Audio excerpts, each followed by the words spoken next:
CM24 live news पाहण्यासाठी like व subscribe करून बेल आयकॉन दाबा। CM24 लाईव्ह न्यूज मध्ये आपलं स्वागत आहे। पाहूया आजच्या काही ठळक घडामोडी। प्रेम जय भीम। 86 उत्तर विधानसभा मतदारसंघातील मी इंजिनियर प्रशांत इंगोले हा वंचित बहुजन आघाडीचा अधिकृत उमेदवार आहे। आपली निशाणी आहे गॅस सिलेंडर। येत्या 20 नोव्हेंबरला आपण गॅस सिलेंडर या निशाणी समोरील बटन दाबून मला प्रचंड मताने विजयी करा।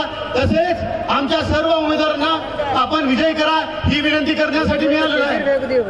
आम्हालाच का विजयी करा। आज माझ्या माता भगिनी ना कुठल्याच प्रकारचे कर्ज भेटत नाही। आज नांदेडची अशी हालत आहे की बचत गटांचं सर्व महिला मंडळी बचत गट खूप आहेत नांदेडमध्ये।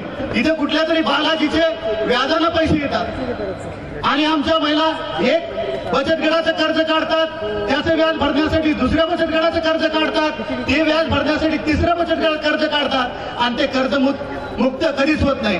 आपण जर आम्हा सर्वांना आमदार म्हणून सभागृहात पाठवलं तर मी आमच्या स्वराज्य वतीने एक अभिवचन देतो की माझ्या सर्व बचत गटाच्या महिलांना 10 लाख रुपये कर्ज हे बिनव्याजी देण्यासाठी प्रयत्न करेल। तसेच नांदेड जिल्ह्यात एकही उद्योग नाही। नांदेड जिल्हा एवढं पाणी आहे, इथे ट्रान्सपोर्टेशन आहे, सर्व सुविधा आहेत, रेल्वे आहे। एकही उद्योग या राज्यकर्त्यांनी आतापर्यंत आणलेला आहे। आम्हाला जर आपण निवडून दिलात तर आम्ही इथं चांगले चांगले उद्योग आणू आणि आपल्या सर्व विद्यार्थी जे आज पुणे मुंबईकडे शिकायला जातात त्यांच्यासाठी रोजगार निर्माण करू। तसेच सर्व महिलांचं संरक्षण करू। एक आमच्या महापालिकेत एक घरकुल रमाई घरकुल योजना एक सामाजिक न्याय विभागाची चालती। ती योजनेचा फक्त 2.5 लाख रुपये आणि ग्रामीण भागाच्या घरकुलसाठी फक्त 1,40,000 रुपये मिळतात। मित्र सांगा हे कोण राज्यकर्ते बसलेत? 1,40,000 घर होतंय का? 2.5 लाखात घर होतंय का? आम्हाला जर तुम्ही निवडून दिलात तर प्रत्येकाला 10 लाख रुपयाचं घर आम्ही मंजूर करून देऊ। तसेच आज आपल्या धार्मिक विधी सगळे लोक करतात। पुरोहित, ब्राह्मण, भंतेजी, मौलवी हे सर्व जे लोक धार्मिक विधी करतात त्या लोकांना आम्ही 25,000 रुपये दरमहा पेन्शन चालू करू।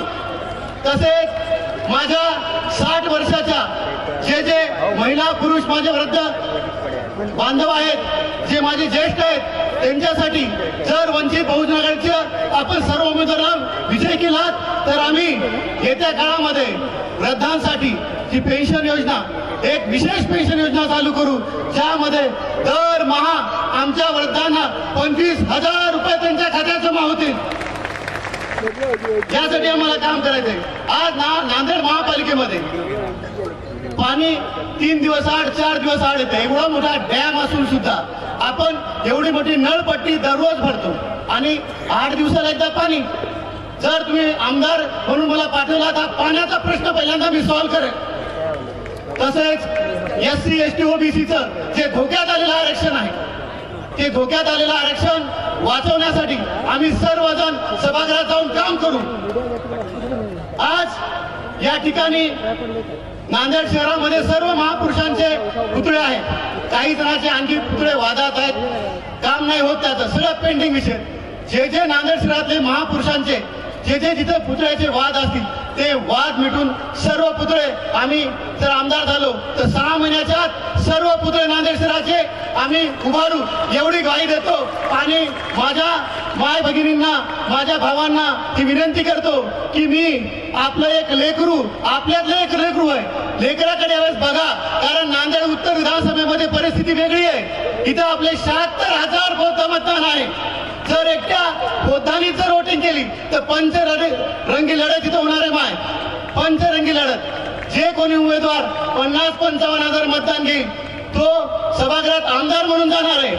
आज एकट्या इथं बौद्ध समाजाच्या सगळ्या माझ्या माता भगिनींना माझ्या भावानं मतदान केलं तर आम्ही स्वाभिमानानं कोणाच्याच पाया न पडता सभागृहात जाऊन श्रद्धे नेते बाळासाहेब आंबेडकरांचे हात मजबूत करण्यासाठी काम करू। आज या नांदेड जिल्ह्यामध्ये आज आमचा OBC बांधव पेटला आहे। तो सर्व वंचित बहुजन आघाडीला मतदान करायला तयार आहे, तसाच आमचा गरीब मराठा बांधव सुद्धा आम्हाला मतदान करणार आहे. तसाच जे ओपन कास्टचे लोक आहेत, कारण त्यांना नवीन चेहरे पाहिजेत, हे चेहरे बघून बघून ते कंटाळले, त्याच त्या फॅमिलीचे लोक आज नांदेड जिल्ह्याचा मतदार हा कंटाळलेला आहे. म्हणून माझ्या माता भगिनींना, माझ्या भावांना विनंती करतो की येत्या 20 नोव्हेंबरला आपण गॅस सिलेंडर समोरील बटन दाबून आमच्या सर्व उमेदवारांना आपण प्रचंड मताने विजयी करा, हीच विनंती करण्यात आलं. जय भीम, जय संविधान.